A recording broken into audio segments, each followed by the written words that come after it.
So again, my name is Jim. I work with the Rackliffe House Trust, which is the nonprofit that was formed by Tom Patton. If you look at the newsprint in the window there, the gentleman there, there's really the spirit and energy behind what this place is now. And Tom is a descendant of the Rackliffes, or was. Unfortunately, Tom passed away, it was a year ago last Friday, but it's because of guys like Tom in this area, and probably wherever you all are from, that old homes get restored and parks get preserved and all these good things. Tom was a real icon for preserving coastal nature and heritage. So I always start by talking about Tom and all the great work he did. And I'm happy that Tom got to see the place to about this point. I'm not sure he saw everything in the house, but he did get to see it brought back from what it looked like. And I'll give you one picture here, there's a couple in this book. This is the house in 1980. This is what it looked like. It was lived in not that long ago. You never know beneath that plaster this beautiful old brick building was. But then when Tom got it, kind of looked like that. Actually, it was worse. It was totally covered in ivy and vines. But Tom knew the history. Tom knew there was something special underneath all of that.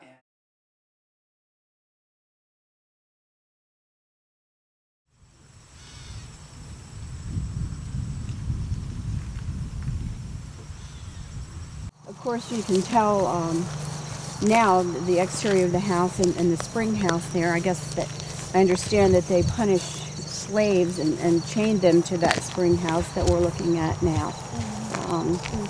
That's probably the oldest part, of the house. And the kitchen, it was colonnaded on, and there was a fire, sometime in the 1900s that they changed the roof line and added a hip roof, which was the fancy in those days. But you can see how wide, when you get up to the house, the doors were to allow ladies with big hoop skirts and so on to get there through the doors. Since the property has been restored, do you get a different feeling having been in there than you did when you lived there? I'm always drawn to this property. I love this property. I think it's incredibly charming and beautiful, and I think it's feels like the heart of the the house probably is the kitchen, but I think the house kind of has a soul and kind of just calls out. I mean, it's got lots of stories to tell. There's probably a lot more than we'll ever know. I mean, like the widow that hung herself in the attic when her son was taken by the British soldiers. Well, the only stories we have that have been passed down from the family for years and years, and again, it's been told to me today, is that the third Rackliffe, and it's in our preservation plan as a footnote, he was known as Jack, and there was Charles and John, and John had a son named John, is believed to have murdered by his slaves. The Rackliffes were a slave-owning family. At one point had 17 slaves working the plantation. They all worked right here. Some they worked in the house, some worked in the fields. They're in the inventory. You can actually film that or see that by name and by how much they were valued at. But according to the oral tradition, Jack was potentially a really mean person. Being a slave owner, I'm sure was not you weren't a good slave owner. I think he was a good slave owner, but he was particularly not very nice. And don't know much more than that. I was told by somebody who knows the history here, he may have been coming home from another nearby plantation house, and in the kind of swamp area behind the Rackliffe house, which was filled in partially, he may have been jumped and murdered by the slaves. Shortly after when he died, we have his inventory then, which includes the slaves. His wife died shortly after that, I'm not sure how, but at that point, their 4 children were left orphans. And then the house was lived in by a tenant farmer for a while, and the orphans court came in and settled the property. And I understand that they did breed slaves here at one time. And where he kept them must have been in some of the buildings, the outer buildings here. The Abbotts and the Johnsons were the farmers that lived down the road, and they farmed this property for years until it became a golf course. And before the Rackliffes came, I'll tell you who they were, was a Native American hunting camp. Through the archaeological record we have not just arrowheads, but other traded items, I think rock and stone, not from here, that was probably trade items that came in. So this whole area was, from what I understand, I'm not an historian, I'm not an archaeologist, but was a pretty important area for Native Americans. The oldest artifacts we have go back to the woodland period. So Native Americans, more than likely, used this site as a place to camp and fish and hunt, and these coastal bays are still full of bounty and our seafood and birds come in the winter, etc. Now that island out there that most folks are here to see was probably way further out than it is today, maybe even a mile, I've been told. Those islands moved back on themselves. And there's a real critical part of the history of the Rackliffes that was affected by that island in the mid-1800s. I'll get to that in a moment. So in 1679, Charles Rackliffe and his brother-in-law, Edward Whale, like Charles' father, were given 2,200 acres in the Maryland land patent to basically develop this region, this part of Maryland, as a plantation. So on the 2,200 acres, the plantation house here at Rackliffe was built. There's another few that stand still today. Actually, I'll start on the island. If you're leaving the island and you look north, there's a brick building you can see, and that's called Hale's Grove. It used to be called Henry's Grove, has had different names over time. That's one of the old houses. If you continue driving and make a left and go down to what we call South Point, this little peninsula that juts into Cinnapuxet and Chincoteague Bay, there's a house called Geneser. That still stands, it's privately owned. You can see it from the road. Unfortunately, it's crumbling. It's all shored up with timbers. If they pull those back, the whole thing's probably going to collapse. But that may be restored down the road, who knows? This property and Genesar, the house a lot of people call Geneser, and the Fassett Carey Farm were three of the houses in the area. There was also called like Little Henry Mills, how Harrison owns now, or Henry's Grove. And all of that property, as far as the Geneser property and this property, where Indian Creek is now, and Geneser House, they were all related to the Derricksons and the Radcliffes. And of course, it was a sea captain that built this house, who was also some relation to the Whaleys, who fled England to get away from the king, who were to be beheaded. So, and there was a salt works on the property, the side of the property, from what I understand. The archaeologists found some evidence of that. I think Mr. Patton had told me about that, as well as it being an Indian camping site at one time. The Assateague Indians, who I think were pretty much all wiped out within a week. That's why you don't find any Assateague Indians. Apparently the English that settled here slaughtered and killed all the Assateague Indians within a week's time. I've been told, again, some of this is what we know, some of what I've been told is from the sort of traditions and histories passed down, is that Charles Rackliffe, the first Rackliffe lineage, was a great entertainer, and there were some wonderful parties hosted here, and probably worked about the history of the place, but that is one thing he was known for. This was their formal room, their great room here. This is the room that the house was, it had many names.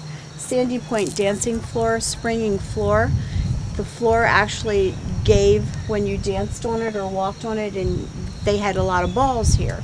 I guess people came and made a grand entrance here, hence the theory of the lady that fell down the steps on one of the nights that they were having a ball or a gathering here. In this room, there's a fireplace. It was very formal, decorated in, period, more or less federal furniture. There are some local folks who, over the years, have been collecting artifacts and doing their own archaeology or whatever, probing around the marshes, let's say.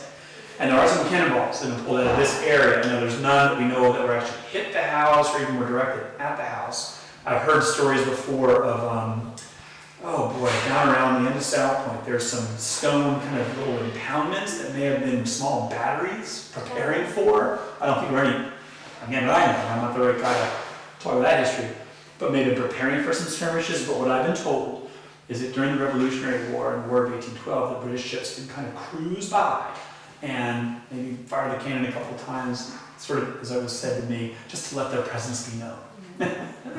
And potentially, or possibly, some of the young men may have been cajoled into serving, and that may cause some great hardship to the families here to have their young men taken into service on the Queen's boats and ships. I did Peninsula Ghost Hunters in this house, and I understand that they were able to conjure up Mr. Derrickson at one time in this room. Where I got him was in this room, which was at one time a big open space when the Abbotts and the Johnsons made it into two different houses and apartments. This room here, I did the ghost hunting thing, and they had the, I guess you could say, infrared laser beams everywhere, and they had a flashlight in the middle of the room, and we asked questions. Some of the questions I asked were about the Civil War, and when I asked if it was an north, I got nothing. When I asked if he was south, the flashlight blinked 3 times. And they said they'd never seen anything like that, and no one could have crossed the lasers because they had the red beams going everywhere. The same night, I asked a question about religion, if he was Catholic or Protestant, Presbyterian. And when I said, "Are you Episcopalian?" the flashlight blinked 3 times again. Some of my older relatives that were in their late 80s, they would take walks in the morning down to the pier and down to the dock. And one of my uncles had a heart condition, and he got all the way down to the dock and noticed that the door was standing wide open, and he knew that our dogs were in the house and he didn't want them to get out, so he hustled to get back, and as he got up to the house, the door was shut. I was taking a bath one night, and there's no one home, no one around, and I heard someone knocking on the door, and I turned the water off to listen and said, "Who is it?" And nobody answered me, and so I turned the water back on, and I heard it again. Knock, knock. And I turned the water off and listened, and there was no one there. And then I heard my name being called. Well, of course, I got out of the bathtub with a towel around me, investigated the whole house, looked outside, all the properties. You could tell if a car was coming down the lane. There was nothing. There was no sign of anything. Even like the night the sheriff and my father and everyone came to the house, that we heard the window shatter and the dogs barking. Never found anything anywhere. I understand from the Whitlocks, when they moved in, the family that lived there last, they moved out in '92 and built further down the road. When they first moved in, all of their curtains were taken off the wall, laid symmetrically out on the floor. First night in the house, they came downstairs and found that all their curtains were taken off the wall and laid perfectly straight, symmetrically out on the floor. They went out the next night, and one of their, I guess, pointers jumped through the glass window while they were gone. Another night they came home to find all of their expensive lithographs taken off of the wall, out of the frames, turned around backwards, and put back on the wall. That was one of their stories. Or did they stay in the No, everybody stayed, because nobody was ever hurt by these. We'd have things missing, or we'd have our name called, or there was always something unusual that would happen. And like I said to you, you could tell because the animals, the horses would stir that night. You could see the dogs' kind of hair standing back of their neck up. But we never ever found anything like we never saw a ghost moving through the house. Rackliffe House, that's the place where this happened, that happened. So I've heard some stuff that I've asked my go-to people about, like, that's just somebody to get that one up. But the things that are based in some history or some tradition, we're going to tell those stories. And that, I think, it was known for some time as being the haunted house, right? And I think that's part of trying to explain the story too. Is not to just give it this reputation, but to say, well, this happened, but. Yeah, there's actually an article, I don't have the clipping here, it's in my files in my office, but the Daily Times about that thing. It's actually Michelle Fager, I think. She had come over. And she got a real strong sense of some things, and so and we know that it's sort of known that way. But I know as far as the, with the, sort of our new era we're moving into, we're going to be telling those stories, but trying to play up the real history and what the things that we know, the things we can interpret well, and then leaving some of the other things to interpretation by the folks who are coming here. I wasn't born a native Eastern Shore person, but it's in my blood, and I moved here, as a young child around 13, 14, and I can say that for some reason this house just kind of calls to me and brings me back, whether it was the nature and the country that I love so much, and just being out in the woods and riding and with my horses, and maybe it was because I had some of my best memories here too.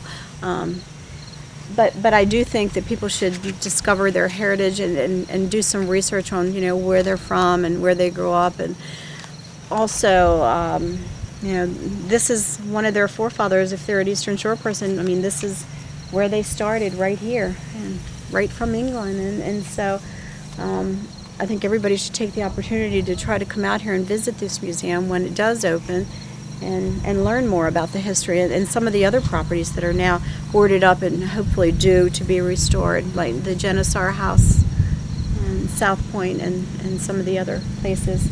But it's a wonderful place. I think you'll find it enchanting.